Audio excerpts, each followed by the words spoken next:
हमारे रहते आप बेरोजगार क्यों हैं? सरकारी नौकरी की सबसे अच्छी तैयारी, सबसे अच्छे अध्यापक, सबसे कम फीस, हरियाणा का नंबर 1 कोचिंग सेंटर ICS। नमस्कार, मैं हूं प्रमोद और आप देखना शुरू कर चुके हैं दिसड़कनामा.com। इस वक्त मैं आपको तस्वीर है वो ऐलनाबाद विधानसभा क्षेत्र के गांव दड़बा कला की दिखा रहा हूं और आपको दिखा रहा हूं कि कल यहां पे जो है उपचुनाव हो रहा है और इस उपचुनाव को लेकर के जो पोलिंग पार्टी है, यानी कि जो पोलिंग पार्टी है वो पोलिंग बूथ पे है, वो पहुंच गई है। मैं वो तस्वीर में आपको दिखा रहा हूं राजकीय कन्या प्राथमिक पाठशाला दड़बा कला, और ये बूथ है जहां पर अर्धसैनिक बल हैं, उनकी वो तैनाती हो गई है। मैं आपको दिखा रहा हूं तस्वीर, अर्धसैनिक बल के जवान हैं वो यहाँ पे तैनात हैं और पोलिंग पार्टी है वो यहाँ पे पहुँच गई है। तमाम जो लोग हैं वो यहाँ पे ड्यूटी देंगे और EVM भी यानी कि जो है इस पोलिंग बूथ पे पहुँच चुकी है। और जैसा कि आप सब लोग जानते हैं कि दड़बा कला गांव है, ये बूथ है वो अति संवेदनशील बूथ है वो माना जाता है, क्योंकि हर बार चुनाव में इस गांव का कोई न कोई प्रत्याशी होता है। और इस बार भी जो कांग्रेस से प्रत्याशी हैं पवन बेनीवाल, उनको यहाँ पे उम्मीदवार बनाया गया कांग्रेस की ओर से, तो वो प्रत्याशी हैं वो इसी गांव के हैं। और दूसरे प्रत्याशियों की बात करें, चाहे इंडियन नेशनल लोकदल के अभय सिंह चौटाला है, तो उनका वोट है वो चौटाला गांव में है के बूथ पे है। गोविंद कांडा जो कि भारतीय जनता पार्टी के प्रत्याशी हैं, उनका वोट है वो रामनगरिया गांव में है, यानी कि रामनगरिया का जो बूथ है वहाँ पे है। तो इस तीनों ही जो प्रत्याशी हैं उनमें से जो पवन बेनीवाल है वो अपने मत का प्रयोग कर सकेंगे अपने लिए, यानी कि ये खास बात है, क्योंकि अभय सिंह चौटाला है वो इस विधानसभा क्षेत्र में उनका वोट नहीं है, तो वो वोट यहाँ पे नहीं डाल पाएंगे। और इसी तरह से गोविंद कांडा भी यहाँ पे वोट नहीं डाल पाएंगे, लेकिन चुनाव लड़ रहे हैं और पवन बेनीवाल है वो अपना वोट जो है वो डालेंगे, यानी कि इस दड़बा कला के इस बूथ में। और करीब 3500 वोट हैं इस गांव के, यानी कि बड़ा गांव है इसको माना जाता है और अति संवेदनशील बूथ है।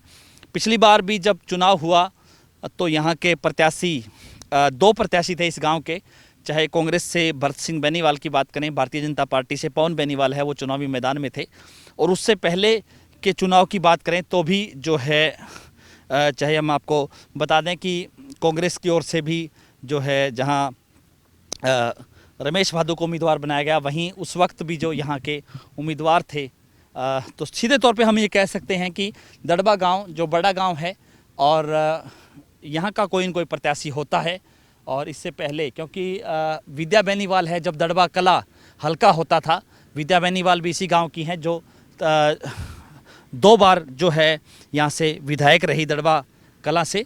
और भरत सिंह बेनीवाल है वो भी दड़बा कला से विधायक रहे इसी हल्के से। और अब भी जो है पवन बेनीवाल हैं जो प्रत्याशी है कांग्रेस के, वो चुनाव लड़ रहे हैं।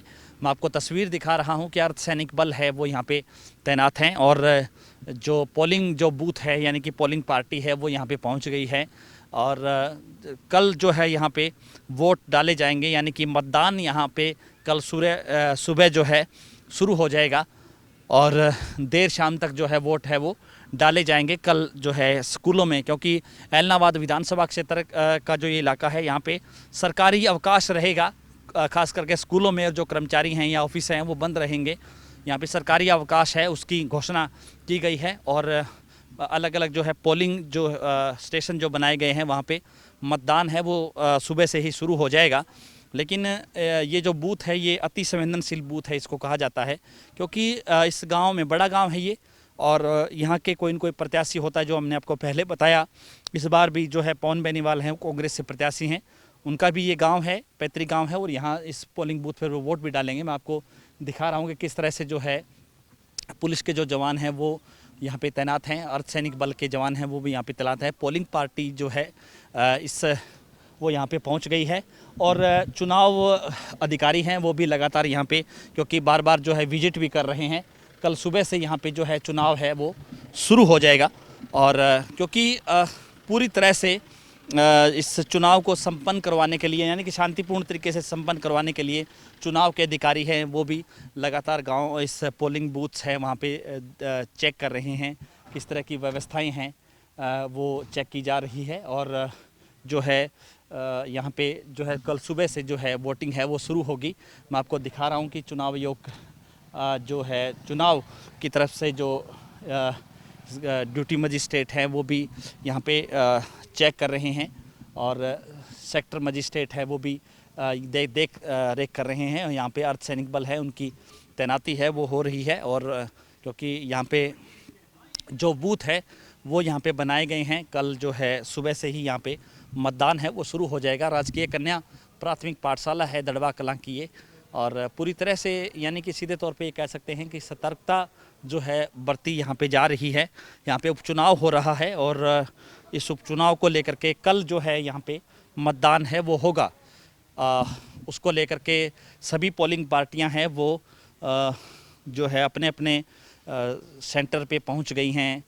इस तरह से जो है सेक्टर मजिस्ट्रेट हैं, चुनाव के दौरान जो ड्यूटी मजिस्ट्रेट लगाए गए हैं, चुनाव के अधिकारी हैं, तमाम जो लोग हैं वो उसको लेकर के लगातार जो है दौरे भी कर रहे हैं, और किस तरह से चुनाव है पूरी तरह से शांतिपूर्ण तरीके से संपन्न करवाया जा सके उसको लेकर के जो है यहाँ पे हरियाणा पुलिस के जवान हैं जो आप तस्वीरों में देख रहे हैं, अर्धसैनिक बल के जवान हैं वो भी यहाँ पे तैनात हैं, और कल सुबह से जो है यहाँ पे वोट डाले जाएंगे और नतीजे हैं वो 2 नवंबर को आएंगे। तो इस वीडियो को आप ज़्यादा से ज़्यादा शेयर जरूर कर दीजिए, क्योंकि कल चुनाव से जुड़ी हुई तमाम जानकारियां हम आपको लाइव अपडेट देते रहेंगे। पूरे हलके में जो कहां किस तरह से मतदान होगा और क्या क्या परिस्थितियां रहेंगी उनके बारे में हम आपको जानकारी देते रहेंगे। बहुत बहुत शुक्रिया।